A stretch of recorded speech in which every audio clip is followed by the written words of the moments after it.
Good to go? Okay, all right. So quorum is present. I call this meeting of the Transit Advisory Group to order at 5 p.m. on Wednesday, July 1st, 2026. Let's do roll call. We're going to go in reverse order for first name, Rose. Not present yet. Jeff, Present yet. Becky, Here. Debbie, Here. Dave. Here. Right. So Tim is excused, and as a reminder to everybody, Karen Hamill-Lanen has withdrawn her tag member application. Oh. That should be something we need to probably put on new business and talk about recruitment again. Okay, so and then JTA staff, Nicole.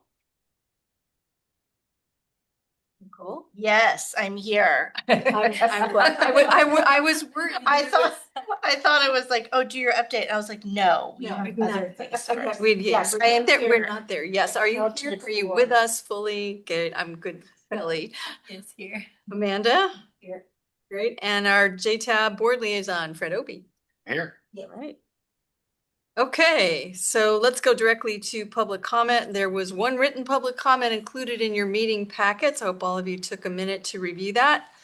Amanda, just remind us if it's in the packet, we don't need to read the letter aloud because it went out to the. Yes, technically, yes. As long as it's in the packet, it doesn't have to be read aloud. Great, thank you for that clarification. Does any member of the public wish to give public comment? Do we have anyone online? Amanda? There are no hands up online. So we can, we don't need to go to public comment then, since nobody is online. Keep moving then. Consent agenda, the May 6, 2026 meeting minutes. Does anyone have any changes or amendments? I have one. Don't believe I do. Thank you. I have a small one for the multimodal trails session. Jeff was the presenter and I just introduced it and I think it got switched. If we could make that minor amendment. Could you repeat that, please? I was adding Jeff just joined. Oh, hello, Jeff. For the May 6th, 2026 meeting minutes, there was a note about me being the presenter and Jeff adding a note. Jeff was the primary presenter, so can we change the notes to reflect that? Because he did a bang-up job at it. I want to make sure that we reflect that. Any other comments or amendments to the May 6th meeting? Would you like a motion? I would love a motion. I will move to move the minutes for the May meeting I'll second that. with that minor correction. Does the second agree with the amendment? Yep. Great, okay, then let's go ahead and vote for a motion to approve the consent agenda. All in favor, please say aye. Aye. Aye. Any opposed? Any abstentions? Motion passes. Our next item then, moving right along, is Fred Opie, who'll give us some updates from the June 16th JTAB meeting. Yeah, just briefly, if I leave out too much, just speak up. I'd be happy to answer questions or get some help here. We talked about the Haynes Place redesign and what what's been decided so far. There was a drawing of what it might look like that was very preliminary, and there was a lot of discussion there about traffic flow and people flow and who was covered and where benches were, and a lot of that is being considered, and some of it is in place, but some of it is yet to be done. So it was just a preliminary discussion about the design of things, but where the buses go and how the people are channeled is one of the big issues that we talked about. And that's going to be something we will be discussing later in the meeting. Saw that on the agenda, so. I believe, Fred, it's also in the hands of the city for preliminary design review. Is that correct? That's right. We talked about accessibility requirements. The federal government is asking us to update our websites and documents and everything so they're accessible to all kinds of people with disabilities. That's a big project, but fortunately we do have some time to accomplish that, and we're moving ahead. We're kind of have ahead of the schedule, ahead of the curve on that. So But it's a big job, trying to figure out how, how all those documents can be made available to people with disabilities. So that's another big project underway. The rebrand, the agency rebrand came up. The consultants said that our current brand is perceived as outdated and lacking emotional appeal. Didn't know buses were supposed to have emotional. Well, there you go. They can have emotional opinion. So we're looking at redesigns there that would make it more exciting and as to emphasize, what a great job we're doing and how fun it is to be on the bus and all of those things. So that's going forward. They recommend a more vibrant and welcoming design. We looked at the next phases of the rebrand. I think we'll talk more about that later as well. Indeed. And see, the bus replacement. It apparently is definitely possible to get a refurbished diesel bus to replace the bus that we lost. And that is very good news because it's affordable for us in a short time frame, can be provided in a short time frame. And it preserves our reserve fund to buy an electric bus at a later date. So we wouldn't have to totally expend that entire fund to replace our bus. So that was looking very, very much very possible, and that was good news. So it looks like a possible turnaround in 6 to 9 months to have a bus here. Oh, And that's an amazingly short time. And, Marks, wow. price, yeah. It's refurbished. Refurbished, yeah. I forget how many buses they have in the yard that they could refurbish. There was tons of them. Yeah, a lot of them, but we were specifically looking for a bus that would be similar to our fleet, so looking for. So everybody that works on them will recognize all the parts. They have one, so, Yeah. it's Excellent. that was great news for us. Sunday service was also discussed and more good news there because ridership continues to increase. We were worried. I was sure that the big rollout would have a whole bunch of people and then it would, die off afterwards. Not the case. I've been on the 11 when I've had to share seats with people I don't know. Wow. That's great. It's all new here. Yeah. It's great. So that was nothing but good news too. Gateway Visitor Center purchase process continues with an environmental review. That should be wrapping up here maybe by next month, I think. Yeah, at this point, I think we have submitted all of our documents. They have not come back asking for more information, which I take that to be a good sign. But because this is our first time doing a NEPA, I really don't know. Yeah. So we'll see. You But don't know if no news is they good news. typically, when we provide information, they're quick to come back with, hey, we need more. And they haven't come back with any, hey, we need more. So fingers crossed, we'll see. So that we're making progress there. It's a long road apparently to developing that property. The transit development plan was reviewed. We looked it over. There's a public hearing coming up on July the 21st for that. That's required. The state requires us to submit it. There were some information missing, some financial information missing, but Nicole assured us all that was on track. It And was uploaded last night to our Okay. website. So it's in a complete rough draft. That's It's not a final draft, it's a rough draft, but it does have financial information now. Great. Can I ask you just a quick question about the date? I'd seen something in the packet that the public comment period was July 1 to 15. Is that? Yes, Correct. in order to, Written public comment is July 1st through the 15th. Okay, and then the public meeting is the 21st? so I just want to, everybody to have a chance to participate if they want to. providing written public comments so that those written comments can get into the board packet.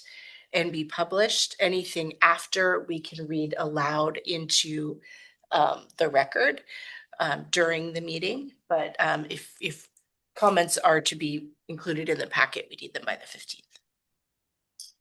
And that pretty well wraps up. We wrapped up early. That's how efficient we were. And so pretty good news from the meeting last month. Great. I remember there was joyful acclaim at the end that it ended Happened early. That's right. May I ask a question? I'm not sure where to ask it, but you mentioned it, so I would like to ask it. This, accessibility of documents that's coming. I am really troubled by the notion that we're going to remove all old documents from the website and require public record request for any of those. I'm a data nerd, and I mean, the city has its records back to like 1908 online, and you can go there, and the only thing you have to do public records requests for is for current things that are in somebody else's files. Are we really going to get rid of everything so that we have to do a public records request for recent meetings and past meetings? I think we were talking about keeping the current year of meetings and just the previous year, we would be keeping on, and then the resolutions, the signed resolutions, but all the resolutions are in the packet as well. So That's 1 year. I'm talking 100 years. I know that we don't have that many. I know that transit is only Yeah. I think we only have 2024 to current from when we did our new On. website. Yeah, and then our resolutions, when they are so old, we transfer ours to state archives. Mhm. So all of ours that are past 6 years old have already been transferred to state archives, I believe, for digital resolutions. Is that anywhere on our website that someone could know how to go to state archives? On the Okay, I hadn't found it. I just wasn't looking in the right place. curve that too when we move anything. I tend to wander back through old records and see how things have progressed, and I'm gonna take them away. Okay, thank And you. I'll be talking a little bit more about the accessibility stuff in my report too, just to brush on a couple. I didn't know whether to bring it up for Mr. Obie or for you, so thank you. That's my report. Any other questions for Fred? JTAB meeting. Okay, all right, Fred, thanks for a great quick summary. Okay. Good job on that. Thank you. And then we're gonna go to new agenda items. Does any member of the TAG have a new agenda item to add? Like not. I would like to add one, and that is recruitment for our board members. Just realizing that we almost missed a quorum today. Just, might be time to just kind of have a very short, because I know Kelly, you're doing some work on that, just to remind everybody what's being done and to outreach to networks. So I would like to add that. Amanda, when would that new agenda item come? Oh, we can fit it into the new, you want to put it into the new business, or what on the, you're talking about the next agenda for the next TAG meeting? No, for this one, just 5 minutes. At the end, can we make it an item F after the TAG meeting times? Would that be Absolutely. acceptable? Yep. Other items for new agenda items? Anyone? Right, then we're off to and running to new business. And the first item up is something that you heard about from Fred a few minutes ago. That's the transit development plan. And Were we gonna talk about that in new business? that's where it is in new business. Okay. Yeah. Were we gonna do staff updates?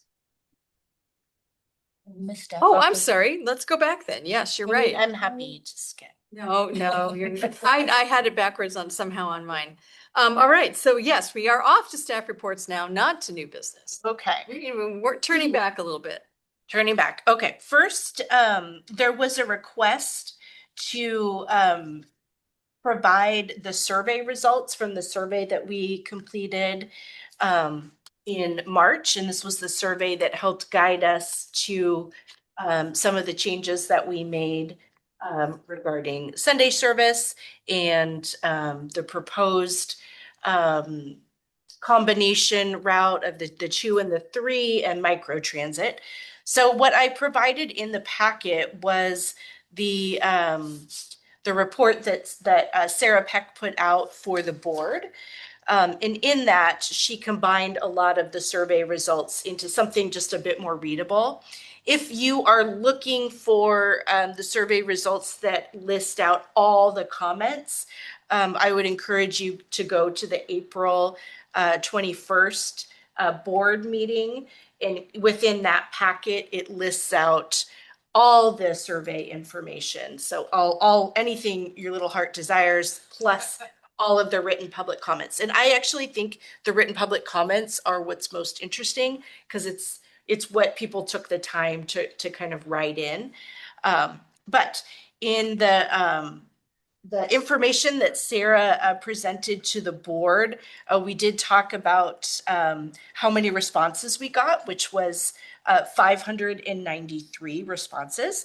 And for Jefferson Transit, that's a huge win. In order to get and elicit that number of responses, we really tried to do some heavy marketing. We did mailers this year, which we hadn't done before outside of our long range plan. And that's a little bit pricey, but we really thought it was important to really try to reach the groups that we have trouble reaching. So Brennan, Quilcene, kind of the Cape George, South Discovery, the folks that are living more in the vicinity of the 2 and the 3 and the Tri area. So we thought we had good success with that. I won't read the whole memo to you. I'm sure you all had a chance to read it. But I think it provided us some good information, and overwhelmingly people were really excited about Sunday service. And then there was some concern about on demand and the changing of route 2 and 3. And my recommendation to the board was let's move ahead with Sunday service and let's take a little bit more time to think about how we're explaining our plans for on demand and for a change of the 2 and the 3. When we were working on the comprehensive operational analysis, we talked a lot about how could we increase frequency on a combined 2 and a 3? How can we increase frequency, keep it still to a half an hour, kind of on our half-hour pulse? And one recommendation was that we not enter Fort Worden. So we take out that little jaunt we do into and out of Fort Worden. And at the time that was, we didn't get a lot of feedback, a lot of negative feedback. Our plan was still to have a bus stop right outside the park entrance. But this time when we went out to the public, that was a point of concern with the public, is that we would not be going into Fort Worden. And enough so that I felt like we really needed to do some work and really get a better understanding of how many individuals are getting on and off within the park. So staff is working on that just to try to really get a handle for, okay, so is it the idea that we're not going in, or are people actually riding the bus and utilizing that stop? And like we've been pretty honest, we don't have a sophisticated way to collect ridership. So right now we don't know. We just know who rides overall, but not who's getting on and off at what particular stop. Also, we are running a little behind on our paratransit software launch. And that software is critical in order to start an on-demand process. And I really want to make sure that if we're starting a new service model to the community, that we're fully dialed in. We have staff that's fully trained. We have the vehicles, so on and so forth. So we are looking at probably the earliest being able to do that is February, but I'll be honest, probably May. We've had some staffing changes, and we've had some just kind of internal things happening, and I'm not sure that February is realistic, but I do believe that May would be more realistic. But also this gives us time to really kind of dig in and understand the concern, and possibly go back out to the community with maybe a better explanation of what what we want to do. And because I do think maybe we missed the mark in how we were selling the idea of on demand. So I think the public survey was really effective in that way, right? It allowed us to pause, like go forward on one idea and then pause on another. And I think the information that we got said, hey guys, like do a little bit more work and then come back to us. So overall, I'm really happy with the survey. I think it gave us the information we needed. So anyone have any questions on the survey results? We don't know how many people are impacted by changing the Fort Worden stop. at this time. Not at this time. I have not had any extra staff to go ride a bus and start doing that. I have a plan, but that person is not yet cleared to work. So Okay. yeah, we're running really tight on drivers. So I don't. Volunteers help and ride that route? That's what I was wondering. I mean, yeah, I mean, if you want to. There are a few data nerds on this meeting.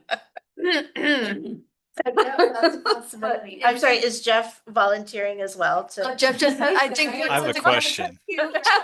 I have taken that route though. It is pretty nice to get in the park, but I was thinking at that time, wow, it loops all the way around. That's a lot of time. Yeah. I have a question on the number 2. Do we know why it runs down Fur, and has there been discussion of changing it to go down Cherry, which seems to be more of the arterial? Fur Street is one of our edge lane roads, which is, it has those dash white marks, which encourages walking and biking. So, more traffic, more bus traffic on those is kind of going maybe the opposite direction of what our goals are for walking and biking. So, Nicole, has there been discussion, or do you know why it goes down Fur? That was just she inherited it. yeah, I Sure. inherited that Yeah. route. So yeah, there had been talk about, do we change that? And I'm not opposed to changing that. But yeah, I don't have a good answer for you, Jeff. Yeah, because there's one stop on Fur, right? Yes. Yeah. And it's also kind of a bit of got some turns, some tighter turns to get out of the park and then Mhm. to go that route. It's just something to consider. Yeah. Cherry might have a better pavement section too. A little thicker pavement, perhaps. And wider turns mean less time, so. And I'd just be curious too if, does it serve potentially more houses on Cherry than Fur? I'm not sure. That's the Fort Worden bus? Yes. Yeah, we could certainly count the people that get on, if volunteers ride that route, we could certainly count the people that get on and off on Fur. That would be helpful. So you're saying take Cherry and then where, like Cherry to F. Cherry to F. It just would shift essentially a couple streets over. It's parallel, yeah, for. Parallel, yeah. I'm asking the question. I'm not suggesting. I'm just curious if there's been discussion or why it goes down Fur and not Cherry currently.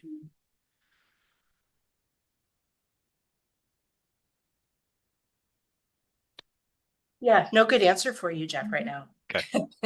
Part of what's being considered then you're willing to consider that though for Consider any. your, is anyone, if you're interested in having volunteers, riding the 2, should we poll our tag members and see if anyone is interested in helping you out on that as a contact at some point?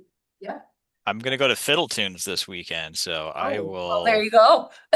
Yeah, at the Eyes- end, eyes I'll on share an sight. experience my wife had and missed the bus. Maybe some efficiencies for the system. Okay.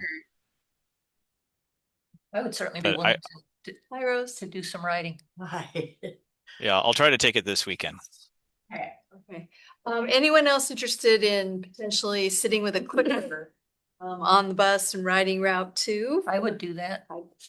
No, I, not every run, but you know, from now until the end of time. yeah, now until the end of time. Okay, so Debbie's interested. Anybody else want to ride the 2 with a clicker? Right now. Nicole, I would do it. Okay, Fred would Oh. do it and I would do it too. So, you know, I mean, depending on the dates and the time, Yeah, I would do. hours, We can just all talk about what ones we're willing to ride or what one are. Yeah, sure. yeah, what dates and stuff like Yeah, that. yeah, So sure. let us know when you're, if and when you're ready for that, recognizing it does not have to be tomorrow. Okay, good. Nicole, do Um, we have cameras on our buses? We do. Can we fast forward AI footage to that, do yeah. counts? Can, Counts from cameras? we Yeah. have to be very careful because that, Privacy. with our union, we have to have a reason to look at the video. Oh, I see. It Counting heads views is- the driver then. Okay. Oh, I thought I turned that. Okay, next, I wanted to talk a little bit about our ridership numbers. I won't go through all of the ridership because you had an opportunity to see that in the packet. But I just wanted to talk a little bit about the ridership numbers that we presented to the board. So we have information through May. And ridership is steady. And in fact, the last weekend in May, it was at the high point. I haven't pulled the ridership for June yet, but we did see a steady increase. So we started at 549 riders on May 3rd, and then on May 31st, we had 646 riders. And that is comparable to a Saturday, which is really kind of what we were gauging it against. So overall, I'm pleasantly surprised at the number of people who are riding and choosing to ride on Sundays. You know, they're riding almost all of the routes. I will say we are paying closer attention to some routes that are low. We knew that Squim would be low because Clallam Transit is not operating on Sundays. And we don't have a great idea of where these folks are getting on and getting off. I don't know if, for instance, on the 31st, if 11 people went all the way to Squim or if they got off at Four Corners or so on and so forth. So that's another run where I'd really like to have someone kind of sit and just gauge where are people getting on, where are they getting off. I see a hand raised. Volunteer for that too. Yeah. So yeah, look, that it to me is kind of interesting, and we'll see. But our number 4 route is doing really well. The number 11 route, of course, is doing really well. I think Kingston is also staying pretty strong, especially considering we don't meet up with the Kitsap Transit Fast Ferry On Sundays. on Sundays. So this is all for either the Kingston area or Washington State ferries. I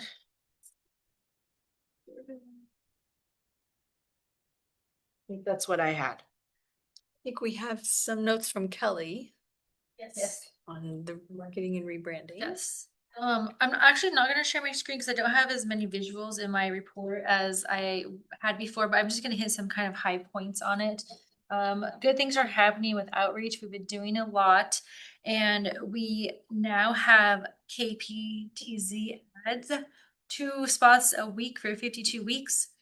And we get 3 separate scripts, so we have a certain script going right now, and then when and if we wish to change it, we can do that throughout to the year. So that is great and something new that we just started. I've been trying my darndest to promote Sunday service anywhere and everywhere I can. And in May, we did a paid Facebook ad, which got 20,000 views. Hey, 450 engagements. So engagement means somebody clicked on it, liked it, or shared it. So that's actually pretty good too. And we still have our banner up at Haynes Place stating that we're running 7 days a week.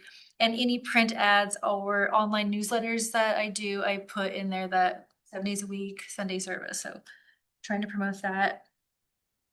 We recently just added a farmer's market and a Concerts on the Dock webpage to our website, just for more information and kind of direct instructions of how to get to each one of those events for people, so it's very easy. There was a blog article that I wrote for the Olympic Peninsula Visitor Bureau about Ride Transit Month, and we promoted all 4 transit agencies. I put the link in there, and it has a map that I created that I'm very proud of. So if you haven't checked it out, you should check it out because it's pretty cool. And Just that all? So we did the roadie parade, we were at the Tetra Truck event, we were just in the All County Preparedness Day, and we have started doing farmers markets. So Wednesday markets are a little bit more scarce, but honestly enough, the very first Wednesday market, I talked to 21 people about transits, like meaningful conversations. And Dave was with me last week, and I want to say it was like 15 to 17. So I think it's great being there. You know, those people may not call us for information, but they see us at the market and they stop to talk to us. So This was the Wednesday market? yeah, the Wednesday market. So, Wednesday, and yeah. I have some Wednesday, Saturday, and Sunday ones sprinkled out through the season. So we'll be continuing with that. And then Oh, that was great, because a lot of us seniors, before we shop, we go to all the nonprofit tables. yeah, so it's good to be there. And then we partnered with Main Street this year for Concerts on the Dock. So we will be riding the shuttle from 3:30 to 5, passing out tickets. And people who ride the bus to Concerts on the Dock can then put those tickets into a raffle drawing to win a prize. So we will be doing that for every Concerts on the Dock, trying to promote riding the bus to the event. He is really putting the ads out for that, Yeah. because they're Great. joined with it too. Yes, and then Main Street is promoting, they are working really hard promoting transit services and the shuttle and all the stuff that we're doing, so that's really good. So for the ADA compliance, I just want to touch on a few items for this. So the Department of Justice has ruled that all government agencies' digital content has to be ADA accessible. So that means website, social media, public meetings, any applications that you have. So we have been working, going to trainings and figuring out how to become compliant.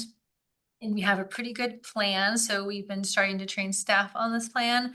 And basically what we want to do is make sure our website is compliant. That means every single PDF that is on our website must be compliant as well. So we are going to start building our files from scratch so that they are compliant. And then when our deadline comes, the goal is that everything will be compliant. There are some exceptions. There's a lot of gray areas, so we're kind of learning as we go along.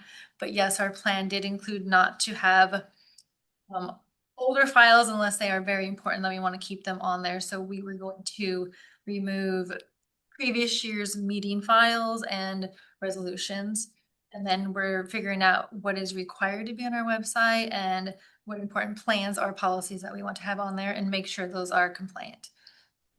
Question, if I could ask, when you say remove, it's not destroy, they're just. So just They're not on the available. website, yes. If someone reaches out and does a public records request, they're still available. Yes, they're They still don't available. Vanish into the mist. We cannot do that. Good. Thank you. Let me see if there's anything else important for that. I don't think so. Just the deadline was extended to April 2028, but we're not pausing on this because we think it's very important to just keep moving forward with it. There's so much to learn and there's so much involved in it, so we're going to keep plugging along. And our goal is to be 100% compliant. I want to say sometime next year, and then when our deadline comes, it's just ongoing. I don't know the word I'm thinking of, but we're gonna ongoing. It's already business as usual. Yep. We're just gonna keep up with it, so it should be good to go. Great. And that is all that I have for my report. Questions for Kelly on marketing and results and or ADA compliance?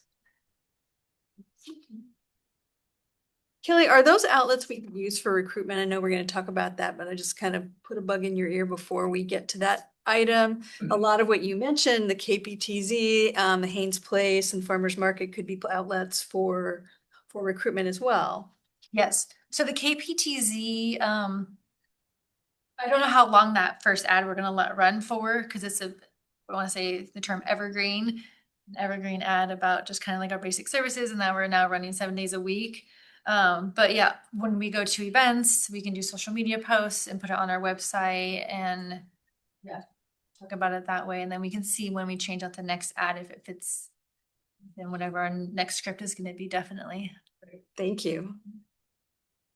You could change it out whenever you want to. After, up to 50.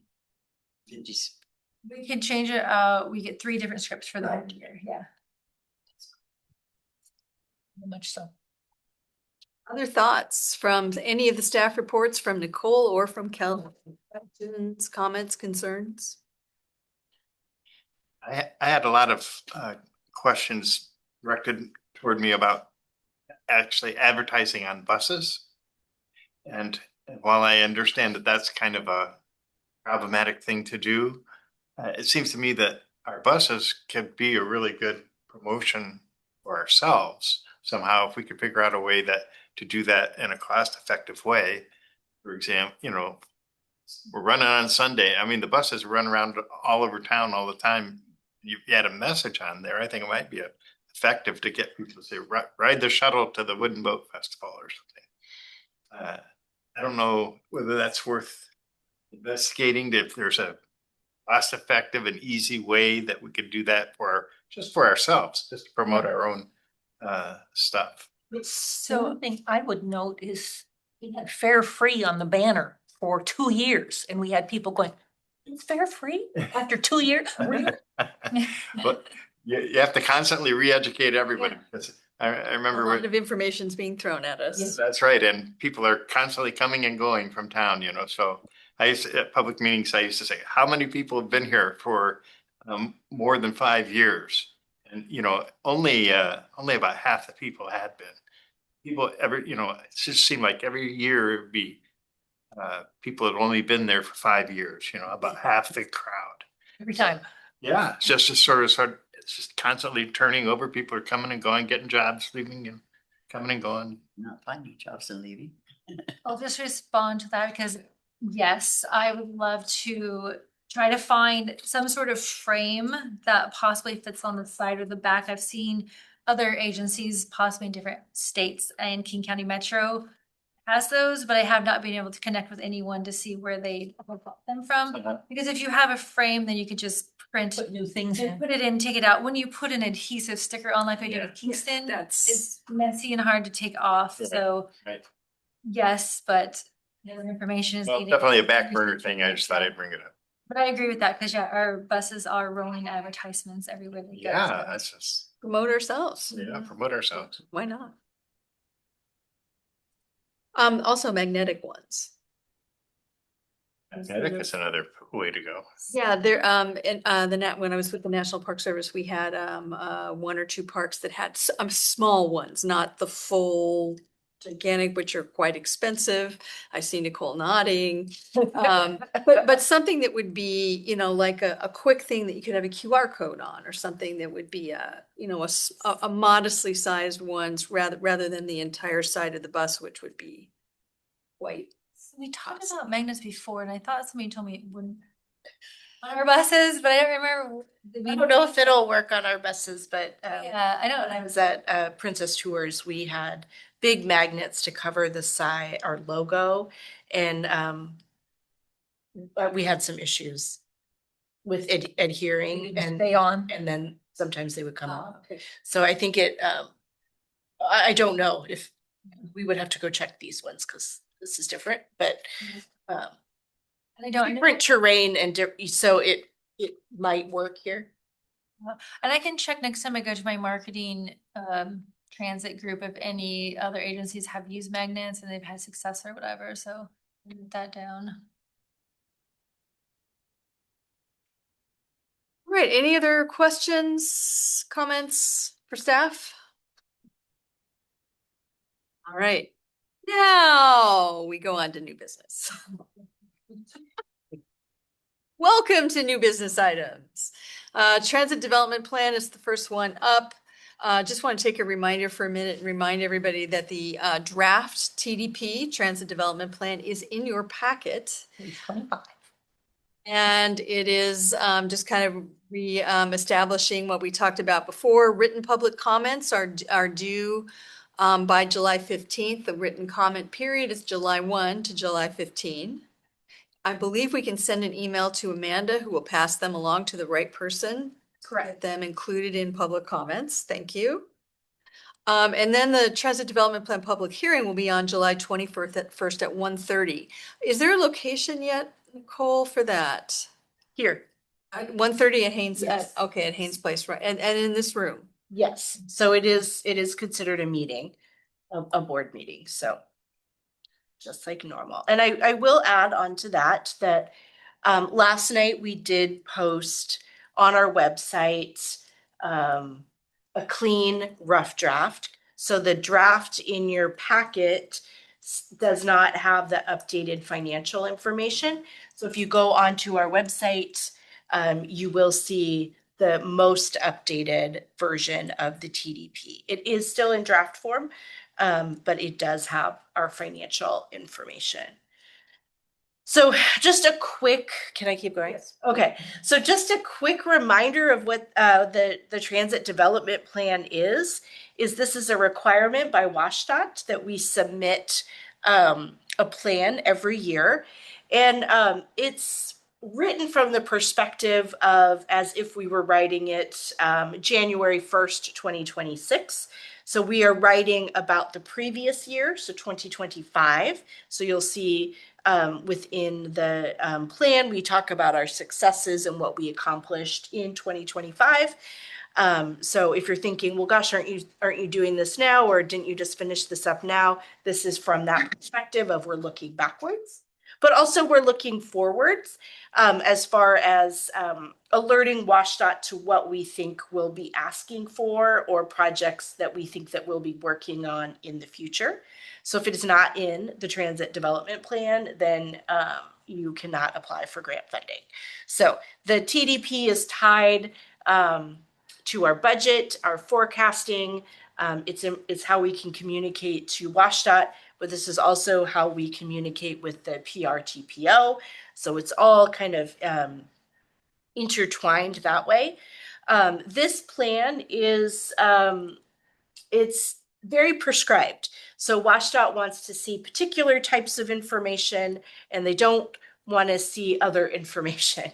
So if you're thinking, gosh, Jefferson, you didn't talk enough about climate, or you didn't talk enough about, some other things, this isn't necessarily the place for that. This really is the place for, we're providing WashDOT with exactly what they are asking for.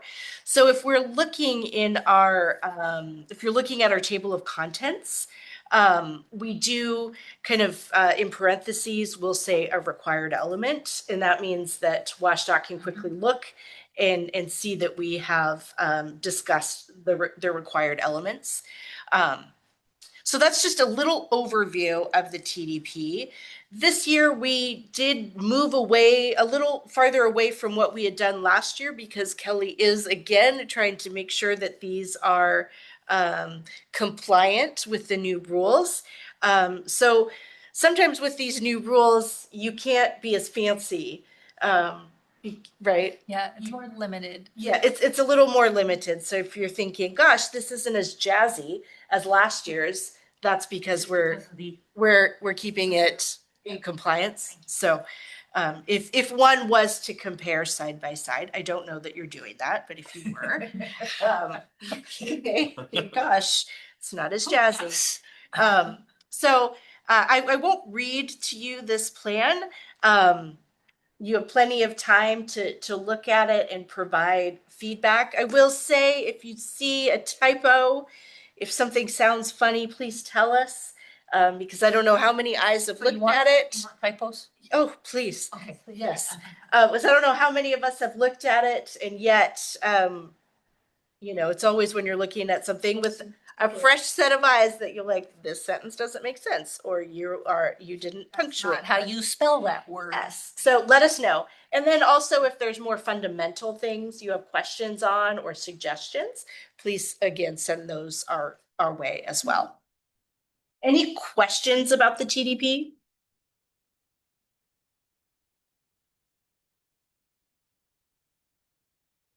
How would you prefer to receive comments? Do you like to have a track changes document? Do you like to have a summary in an email? Do you like to have a table? How would you like to get comments that we provide? I would say just simply an email is fine. And if we send those to Call out page and line number. JTA clerk, yep, that would be helpful. One comment, just make sure that you use the draft that is on the website currently. not in the Not packet. in the packet has been updated and some things have been changed, and it is in the news section. of the Website. News section. Yeah, the news flash that's on the main page. It's about the public hearing, so we can get to it. Okay.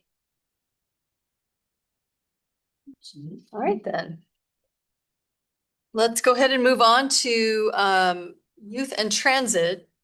We've been talking a little bit about this for a couple meetings now. And I wanted to bring you up to speed on the conversations I'm having with John Nowak about this. John is on the JTAB, as all of you know, with Fred.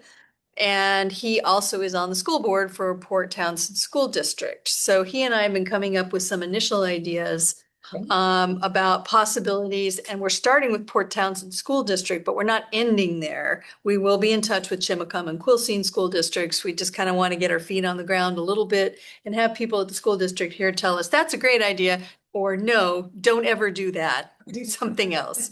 So, start here, and then we would kind of reach out to the other two school districts. So, we'd certainly be looking at all three county districts. So we originally saw this as a one and done, and John's feedback was really instrumental in saying this isn't a one and done kind of conversation. And we had the idea that we wanted to invite youth to join us here. And he said that was also not the best idea. And so we flipped it and talked about things like, can we go to schools, for example? I spoke with Nicole a little bit a couple weeks ago when we were planning this meeting about potentially having a bus at Blue Heron School during a school event. So it would pull up much like it would during All County Preparedness Day, and kids could get on and off the bus. But it would be going to them, not expecting kids to be coming to us for a meeting or to get on a bus. And that would be a time where, they can ask questions. We can talk about schedules. How do you navigate on a bus? How do you get on and off a bus? Where the routes go? Where's your house? So we can make it an educational project as well.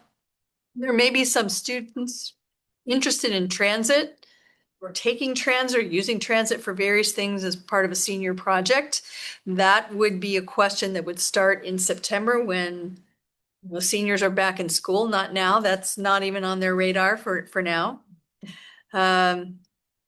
So talking about how to continue to grow awareness of what transit, Jefferson Transit provides, other potential opportunities to engage students. What can transit do from an educational standpoint? Because if you think about it, it involves math, it involves geography, it involves planning, it involves community networking. If you want to go on a trip with your friends, how do you get there? It involves planning that, if I have to start here, I have to work backwards a little bit. So there's a lot of educational skills that transit can promote that would be appropriate for school curriculum for, junior high or senior high or senior students. So that's, and then the last piece we kind of came up with was potential. I saw a hand up for a second.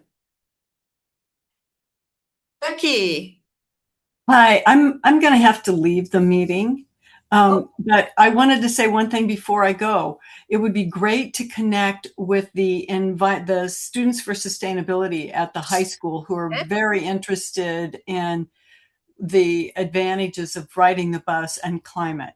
Yes. And we actually, there's a teacher at the high school that's amazing, that's taking kids out into the forest. And Debbie is aware of, we have someone on our parks board who is very connected. So that Students for Sustainability would be, and you get a lot of enthusiastic kids because they're interested in the environment.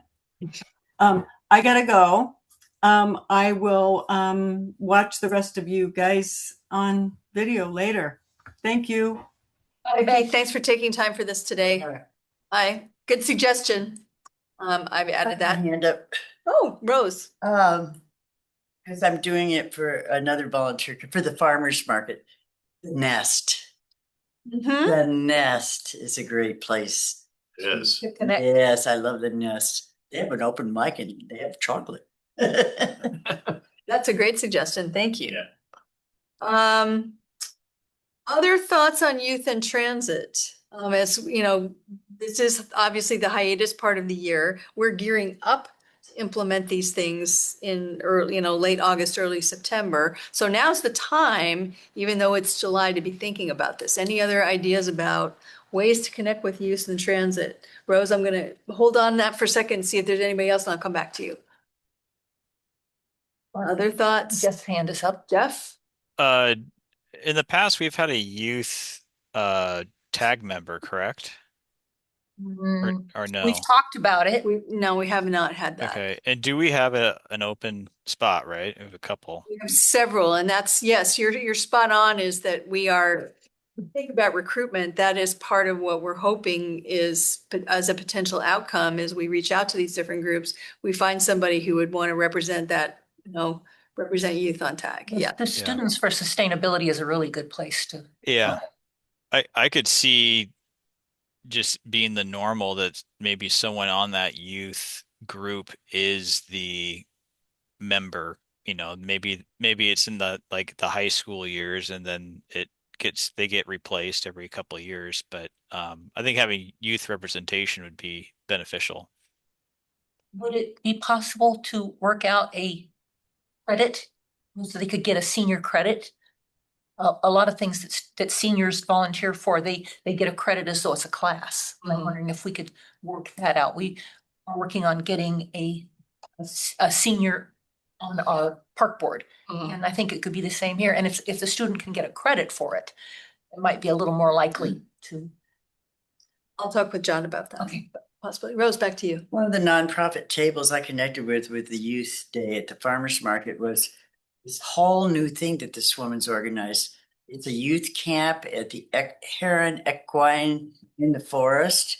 Okay. And I didn't get to go to the opening day party, which wasn't one of the school days of their youth camp, and it runs all summer. And I've got the information somewhere in my information packet. Okay. But that sounds like fun. Yeah, that's okay. Forest bathing.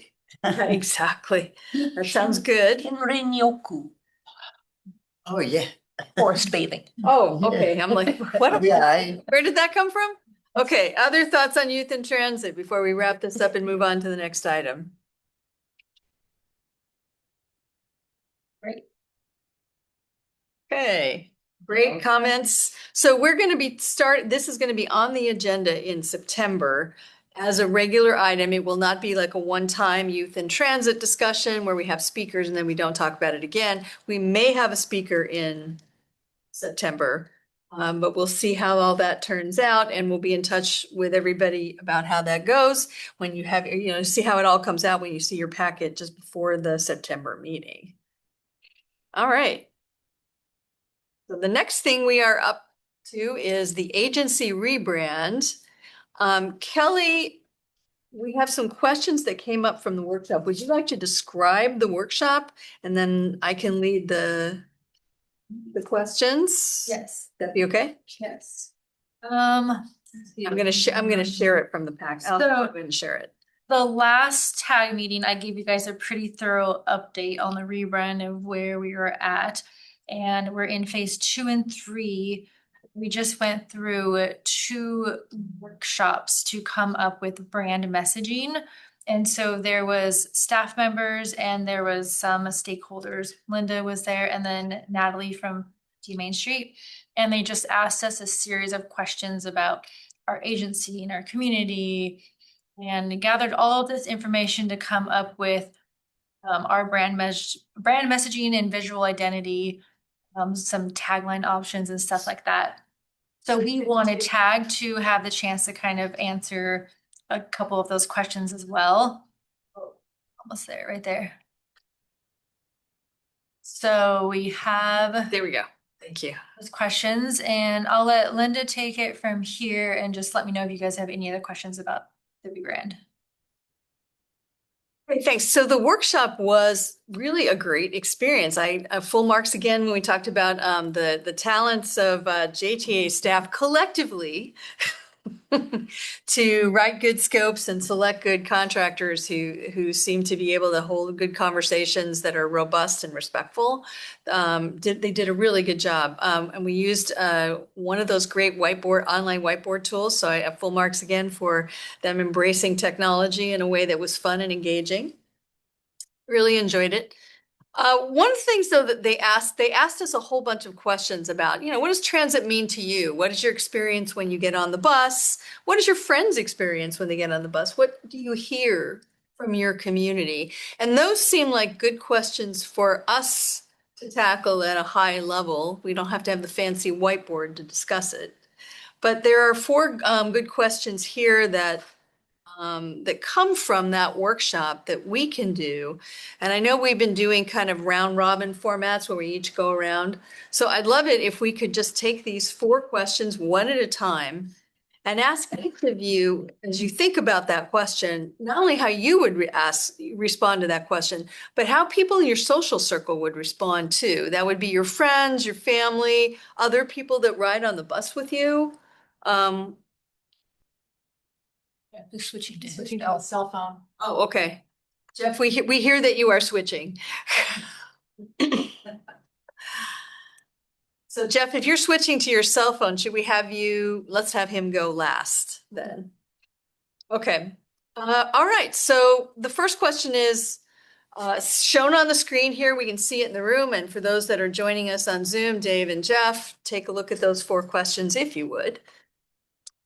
And that's the first question is, what do you want the community to immediately know as a first impression about Jefferson Transit? This is from your perspective and from the people that you know, your friends and community network. Dave, can we put you on the spot to start us off?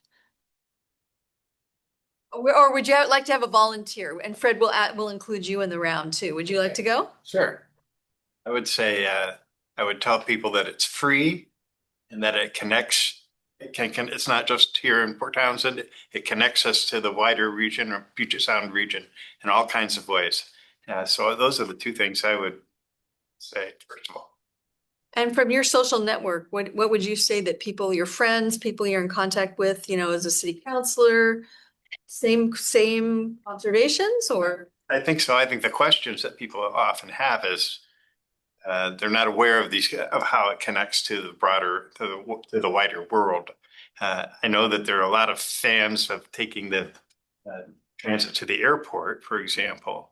But more and more people, I hear questions a lot from people going, is it possible for me to do that? How do I get to Poulsbo from here? How do I make these connections? So those are the things that I hear from people. So you would immediately want them to know how to get from one place to another. Well, just that we do it. Yeah, That there is, I think a lot of people don't even understand that Yes, they you can take the can. bus. So all these different, all the way around the Olympic, or, all the way south. Not just SeaTac then. Not just SeaTac. There you go. Yeah. Okay, that's, City. The art museum, whatever you want to do. oh yeah. Yeah. Okay, that's great. So Dave or Rose, who would like to go next since Jeff is, I think, still transferring onto his phone. Would either of you guys like to go Sure. first? I have a lot of people asking the same questions. But there are several people that are like, well, who rides the bus? Are there really bad people on the bus? And sometimes that's their experience briefly. And I have to mitigate that, in my own opinion, is that every human being deserves a second chance. I put that Susan Keister's legacy for Bayside housing. So that's what I tell them. Every human deserves a second chance. If you're asking about other, I'm just kind of scared of the bad people on the bus, one lady said. So you would like them to know that it's safe? Yeah, that you have a way to address that, with the driver, with transit, all the number. And the other question was, what is this rider alert? And that's a funny thing because I've got all the buses on rider alert. And now I realize I need to be more selective. It's constantly going off. So I've had to tell myself that. Okay, so, but outside your experience though. too, No. what's your other, the other part of that. What is this rider alert stuff that I hear about? Okay, so other. It tells you when there's road work delays, bridge opening delays. That's my response to them about what it is. Because they've heard about it. Because other people have it and their phones are going off. And they turn and say, oh, don't worry about it. He's 8 minutes down. Because there's traffic or road work or bridge closure. I love the 7 bridge closure thing. Because that's really important. If you're making your way all the way out of town, that's the most important rider alert. It's on season. The bridge is always. So then also you got ways to get information about what's going on in real time through. Yes, in real time. When you're waiting at the bus stop and you hear your rider alert go off. That's what I've had to explain to a lot of people. No, those are great comments. Yeah, absolutely. So mine's going off all the time when I'm waiting for bus. I gotta be more selective in some of those buses. no, those are good ideas. Thanks, Rose. Debbie or Dave? What you got, Dave? Okay. I want the community to immediately know on first impression about Jefferson Transit. I know it probably follows on with what Fred said, but that it's available, that it's connected, and it's frequent, and it's free. And as far as what other people think, I think there's a preconceived notion that it's not convenient for me. It's not for me.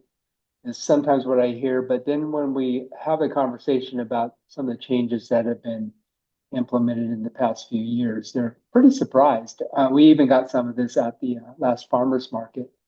So what do you want the community to know that sets Jefferson Transit apart from others? I think there's such an emphasis on trying to connect this rural county with lots of geography to overcome and try to provide that connectedness. And I think that is what Jefferson Transit's why is to, we're not in a densely populated area, but the why is to connect this county. And now that we're doing it in such a available, frequent, and free way, I mean, it is something worth leveraging right now in terms of our public relations. If Jefferson Transit did not exist, what hole would it leave? It would leave a pretty big. Oh, Dave, I'm going to stop you right there because we were just on question 1. Oh, sorry. Sorry. But you were on such an articulate roll. I didn't want to stop you. No, it's all right. Yeah. Well done. We get to skip you in round 2 then. Awesome. But Deb, do you want to weigh in on question 1? And we'll get to I think everyone else has already hit them. It's reliable. It's fare free. The drivers are helpful and friendly. It's safe and it's comfortable. And I think those are all important. And I really I know it's a different question, but the lots of geography to overcome. I really like that line. Bioregions. Well, we're rural, what do you do? Being able to acknowledge that it's important. Yeah. Being able to, have it reflect the character of where we are is part of what branding is all about. And, when Fred talked about, the current approach isn't dynamic or vibrant, that, we are a dynamic and environment community. So there you go. Yep. Okay. So, great comments on round 1. So the second question here is, what do Sorry, you? Linda. Oh, Jeff, there you are. Yeah. There you are. We have found you. Yeah. So Do you want to weigh in on that question? Yeah, I would say, you know, the biggest thing I would want the community to know is understanding what, that there is zero fare and what that truly means. I don't think it's always well understood what that means. So, no additional cost to ride that day to get on the bus. That'd be my number one. Okay. And since we have you live and walking and being healthy and all that sort of stuff, going to ask you, put you on the spot maybe and say, can you weigh in on question 2? Okay. Lead us off on that, which is what do you want the community to know that sets Jefferson Transit apart from others? And others would be other ways to get, to the airport. There are other buses, like the Dungeness line is available. Rocket is available. There are taxis in town. What would you want the community to know that sets Jefferson Transit and their services apart from other transportation services? Okay. Oh, well, it's obviously it's the lowest fare cost of all those other options. And it's also one that I think it's fair to say that the more riders we have on transit, the stronger it gets. So it's a strengthening with time alternative. I like that the phrase strengthening with time. That's a good one. Who else wants to weigh in next on what do you want the community to know that sets Jefferson Transit apart?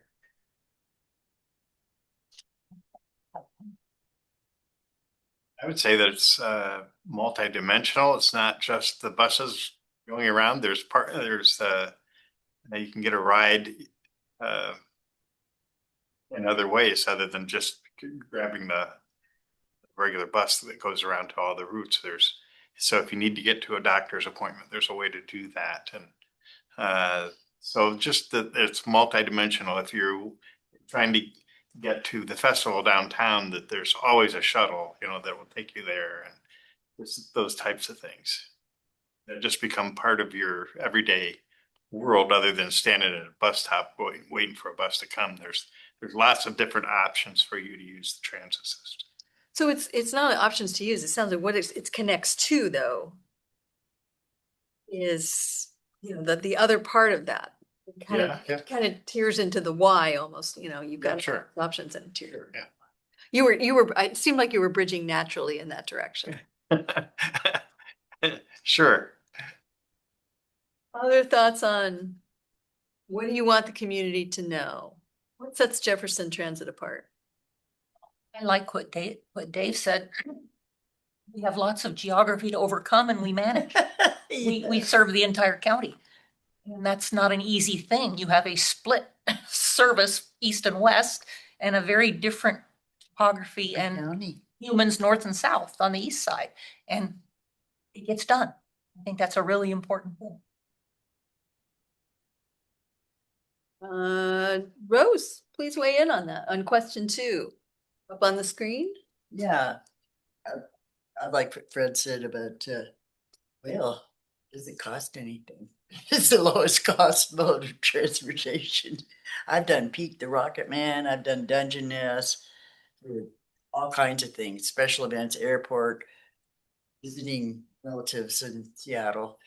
And I find that the connections between the transit with JTA are really easy peasy, lemon squeezy, whereas making reservations is difficult and it costs money. Oh, that's a great point. Yeah. The ease of just getting on. Yeah, you don't have to make reservations like you do on the on-season ferries. Of course, you do have to make reservations if you've got a car, but you don't if you're riding transit, you walk on. You have to have reservations. I really like that. That's the convenience factor is no small thing. Back and forth to Texas to bury everybody.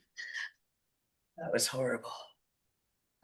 I did give up on Dungeness and Pete the Rocket Man and just took transit and started at the appropriate time because it was so much easier.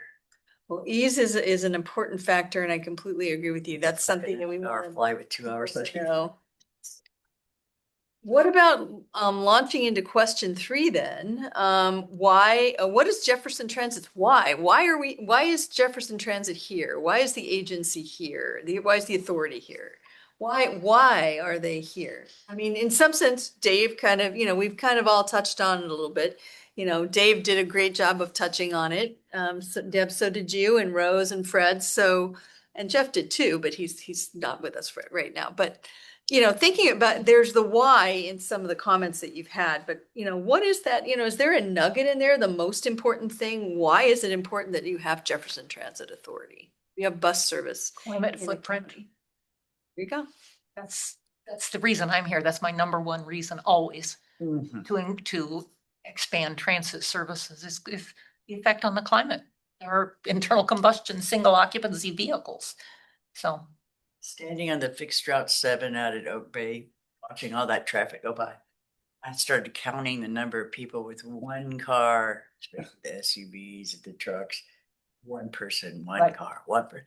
And it's like 90% of the traffic that goes by, there's only one person in that car.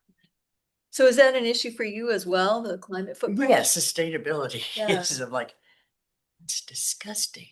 It really felt bad to me. It's climate activists, always have been since the 60s. No, that's okay. So, that's my reason. yeah, okay. So it sounds like 2 reasons then. Other thoughts on that? Why? Is there anything related to connectivity and diversity of services? All that follows along, but You most see of- it as Yeah, the branches off yeah, the route. right, they're branches off the main trunk. The Okay. main trunk is climate impacts. Also because some people don't have any other choice. Yeah, that's important I too. mean, climate is number one. I agree with that, but also You can't some walk. people couldn't get anywhere if it weren't for transit. They'd be stuck in their house or Yep. couldn't contribute to our community, couldn't have a job, couldn't get to appointments, couldn't shop for groceries, couldn't, all of those things that people need to do. And there's lots of people who, wouldn't be able to do those things if there wasn't a service. Good point. A lot of seniors in that category. Yeah, absolutely. Back. Yep. Jeff, you're back. I second that. I've been here the whole time. I just turned my video off so I wouldn't be bouncing Oh, around. so you're sneaky. Okay, there you go. Yeah, I second the equity part of it. Those that have access to a car and are of the age to drive is a narrow band of our society. So, I will also add that the youth, those under 16 or those just without driver's licenses or access to a car in general, that's a big part of the why. And I would add to that is if we can get people on the bus when they're young, they'll stay on the bus when they're old. It's a matter of learning when you're young. And True. it's a lot easier to do if you grew up with it. My daughter was so blessed when I moved her from Coeur d'Alene before the developers where I was raising her. And she could go anywhere because Spokane had a great bus system. She became totally independent, got a job, made lots of money, went to school on her own, came home on her own.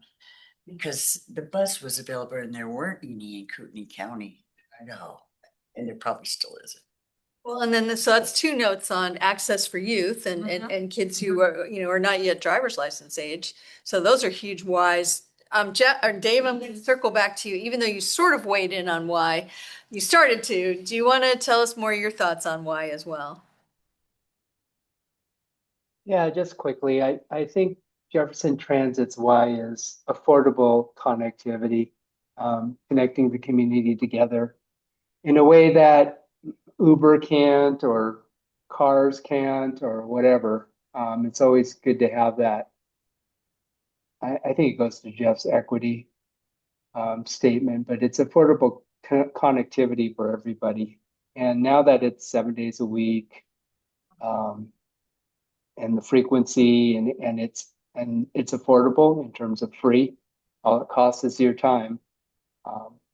I think that's the why right there, is to provide connectivity for everybody over geography. Yeah. I would have one more. One of the things I've discovered on writing more is that you meet people. You talk to your neighbors, the social content. Just chatting with people from all over the place and telling them about your community and helping them figure out how to ride the bus. Just that social behavior. Oh, is yeah, and is with really Battle important. Ride, I've met so many elders in neighborhoods, and I drove for a living for Old Jefferson General, a couple of agencies, my guilt. That I've met seniors that live in neighborhoods I didn't ever know existed, and they're older neighborhoods. They've been there a long time. I just never had a client in my driving jobs to go there. So it's beyond social. You learn about new places that are hidden in the woods. Go way back in there. Yeah, and that's, that idea of kind of like building a deeper, richer community. Transit's kind of like that lifeblood in the artery. It's a part of the tissue of what we are. So question 4, it almost takes questions 1, 2, 3 and flips it. So, we talked about what we want, we like that Jefferson Transit does and the things that we see it do for, in our life and in our friends and communities' lives. So this is asking the question in the reverse way. If Jefferson Transit did not exist, what hole would it leave? And then we'll wrap up and go on to our wrap up agenda items. So very quickly on a lightning round here, just one thought from each person. What hole would it leave in the community if we did not have Jefferson Transit? And Jeff, I'm going to put you on the spot since you said you were watching. So there you go. I would say that it would cut off transportation. That's great. One thought. Volunteer?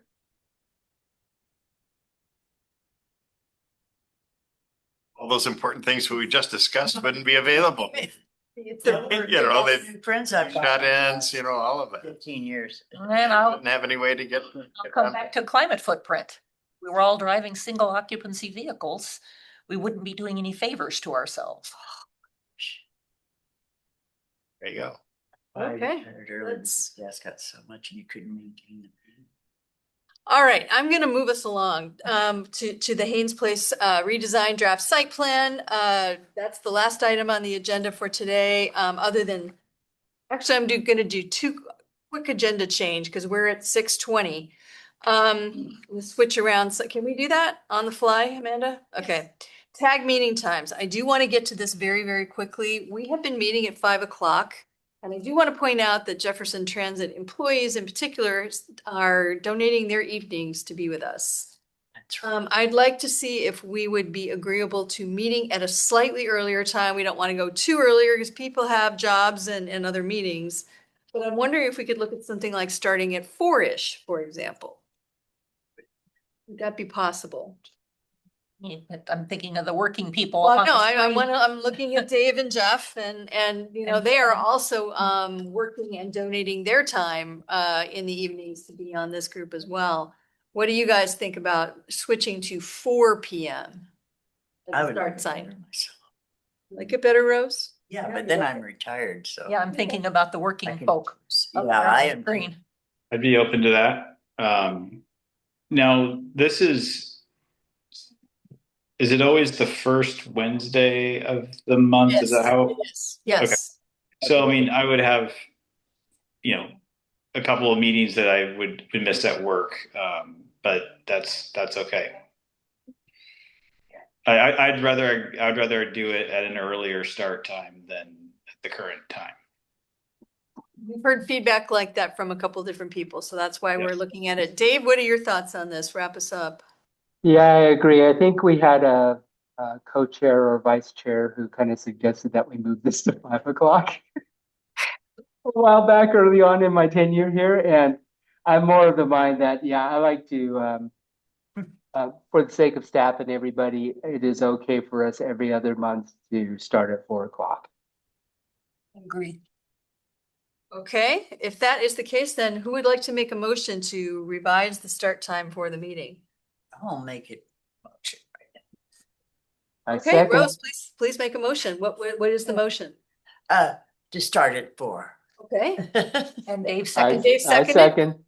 great. Okay, all in favor of the motion, please say aye. Aye. Raise your hand. Aye. Opposed?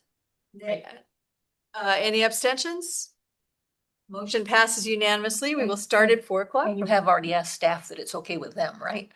I have already asked staff if it's okay. You probably should. They are not dancing right now, and I appreciate their forbearance, so. Staff is available anytime this group wants to meet. Okay. All right, Just checking. all right. That's so much better. So I'm gonna go ahead and share, again. We were gonna watch a clip, of the Haynes Place redesign here, but I'm looking at the time and I'm not gonna play that clip because all of you have the chance to watch the June 16th JTAB meeting and see the consultant's presentation from start to finish on your own. I do want to see if we can, though, take a look on your screen at the site plan. This is in your packet. I know all of you are familiar with Haynes Place Transit Center because you are frequent transit riders. And you know now that the current site does not look like that. Current site looks like this. So what staff is proposing and what the city is currently doing a preliminary design review on is to change Haynes Place to make it look like that. So it's a big change, has a lot of advantages, and then, this is our chance though to weigh in and say, hey, we've taken a look at this, or there's some things that maybe we would like them to emphasize more strongly. Is there anything that we think should get moved or modified based on how our experiences are riding the bus? So I recognize that not everyone's used to looking at site plans. But we're going to take a leap here today and ask everyone to weigh in and see what they have to say. I know, for example, one of the reasons that staff decided to redesign Haynes Place was partly because there's a frequent flow of pedestrians through the bus loading area. And that creates safety hazards both for the pedestrians and the bus drivers. And so you'll notice that this design is formulated to reduce that. And I believe that there are gates at the bus entry and exit, Nicole, just to confirm that. There are barriers that would prevent individuals from walking through the bus loop. So strategically placed barriers. So right in here, correct? So right in there, and then along, really along the outside of the bus loop, except for the area that is near the crosswalks. So we were really trying to design a loop in which we were able to make it clear how individuals should move through and around that space. I think an area that just very quickly, I know we only have 6 minutes left. In order for Jefferson Transit to continue with our plans to go fully electric, we need to have a place to charge at Haynes Place. I would say that is predominantly our motive here, is we need to be able to charge buses en route.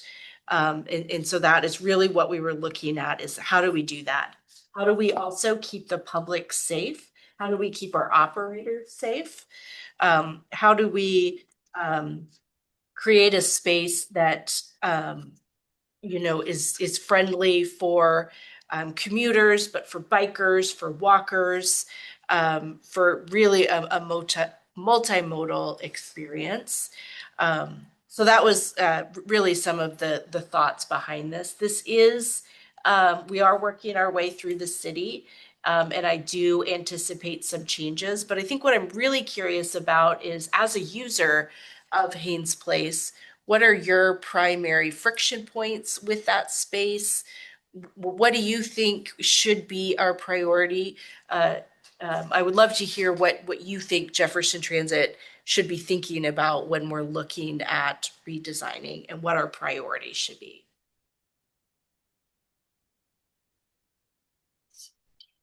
I'm going to jump in as people are kind of chewing on this a little bit.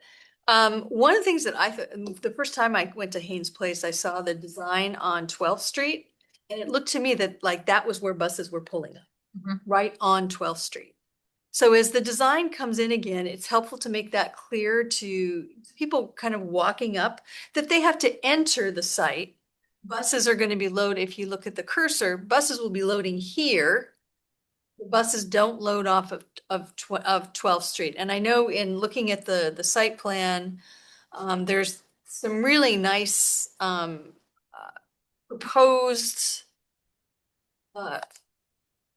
roof and shading area and shelter areas off of 12th Street that are I really appreciated the design that they had, but I wonder if that in some sense is recreating that situation where it looks like the buses are loading right there instead of loading buses, what would be right there. So that's my 2 cents. I would like to know if the new design has a similar amount of car parking spaces as the current design. No. Half as many? Yeah. That's only a problem at Wooden Boat and things like that. Other than that, it's not a problem. Yeah, thank you. Other thoughts? Jeff, Dave, Rose? Fred? Yeah, I think, it is functioning as a park and ride, and I think the parking count can be a concern. Wooden Boat is one event. I noticed, I think it was for some of the marches that have happened in the last couple of years. I noticed that the parking lot, I believe, was full then too. So, as we pivot and hope more people come to our downtown and park at the park and ride and take our zero fare bus into town, there hopefully is a growing need for people to park at that facility. So that is one serious concern I have with the about half of the parking count.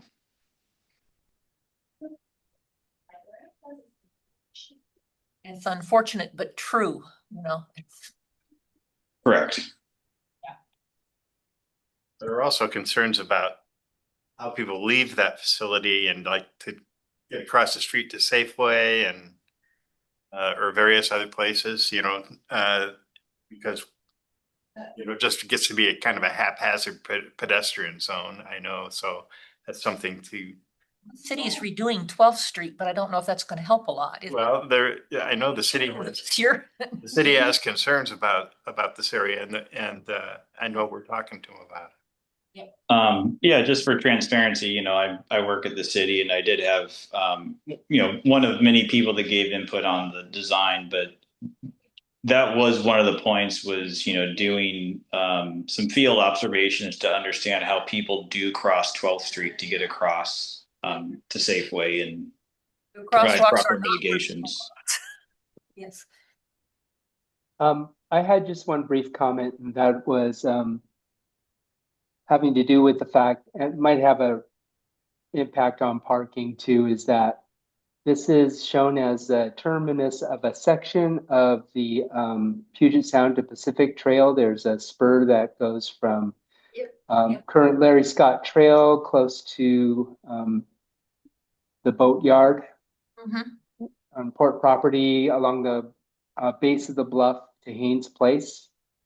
And it's section J-282. And Haynes Place is not necessarily supposed to be like a main terminus, but it is definitely a connection to the Puget Sound to Pacific Trail. The other segment that takes off from there that goes to the ferry terminal where milepost 0 is going to be for the trail. Is that there was this original vision that Haynes Place, the park and ride, could also be quote unquote trailhead parking for the trail itself or a connection to that trail. So that's just another consideration there. And my quick other comment was looking to see if there was any input or any type of feedback regarding how this does this work any differently for cyclists? Because this is where I usually pick up and take my bike and stick it on a rack and go up the hill so I don't have to pedal uphill. Uh-huh. But it looks like it kind of interacts the same way where, you know, I have to dismount at a certain point and kind of walk my bike over to the bus. But just wondering if there's any other feedback on that. That's a good point. There's lots of bike. Yeah, so I mean, yes, you'll still have to dismount your bike. Please. I'm probably doing stuff I'm not supposed to do right now. To kind of like, We don't want to know. I was just gonna say, not listening. I could have just ride my bike, you know, into the bus into the bus. entrance and kind of, yeah. But I I know know that the you're not- drivers probably have something to say about that. You would never do that.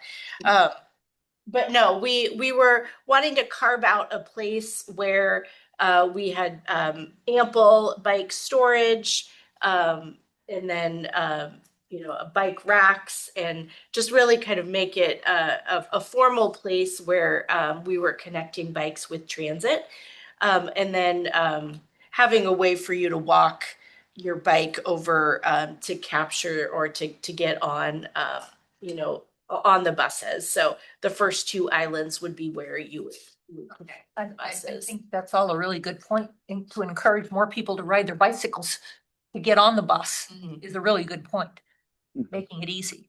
Yeah, I was really cheered by seeing so much very easy, very visible bike parking Yeah. right on 12th Street, where it's very clear it's a multi-use transit, you know, it's a transportation center rather than just a transit center. So I really appreciated that element of the design.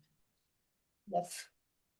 We are running a little bit late. I'm going to ask Rose and Debbie to wrap us up with one quick question, one quick comment each, and we will move to adjourn. And we are going to. And we have to go to public comment, and I suggest we go ahead and have the recruitment day for the next meeting. I don't know that I have one quick comment. We've been commenting the entire time. Well, okay, Thank if you. that's okay, you Okay. pass. You can pass too, if that's I okay. pass. All right, Rose, you're going to wrap us up. That cleanup for us. What are your thoughts about this? Echo, safety and parking to ride transit. Safety and parking. And Those are my parking, biggest Great. concerns. Those are wise words. Yes, Yeah. I like that. Well, a lot of my friends that have dogs tend to walk right through there, right through the bus loop. And I've tried to make them understand that that's not cool. That's not safe for you or any of us. Do you think this design is going to help minimize that? Yes. Great. I am glad to hear that. That is I like that is the new wonderful. design. I like it Yes, too. I do too. Great. Okay, with that, we're going to close out that part of the meeting. We have a couple cleanup things. The last thing we have to do is do two things. One is we were going to talk about recruitment tonight. That was a new agenda item, but we have run out of time, and I'm going to suggest that we boot that until September, and perhaps offline discussion in the meantime. I can still move forward with recruitment, and you and I can talk before I do that. So yes. Thank you. Appreciate that, Kelly. That would be awesome. I would love to work with you on that. The last thing we need to do is stop sharing and then go ahead and go to public comment. Do we have anyone online? We do not. Okay. So we do not need to do, with seeing no one online, we are not going to open public comment. Agenda planning for the next meeting in September. We are looking at a couple different topics, but we will certainly have the youth and transit topic as a part of that, but I don't quite know how that's going to go yet. We may have a couple other issues as well. Recruitment will be an ongoing issue, and Kelly and I will update you on that. All right then. At 6:35 p.m. On Wednesday, September. Our next meeting will be on Wednesday, September 2nd at 5 p.m. I adjourn this meeting of the. Maybe 4. 4 p.m. 4 p.m. Thank you for that. Yes. We need to update our advertising. Thank you for that, everybody. I really appreciate you catching that. Yes, at 4 p.m. on September 2nd, 2026. I adjourn this meeting of the Transit Advisory Group at 6:35 p.m.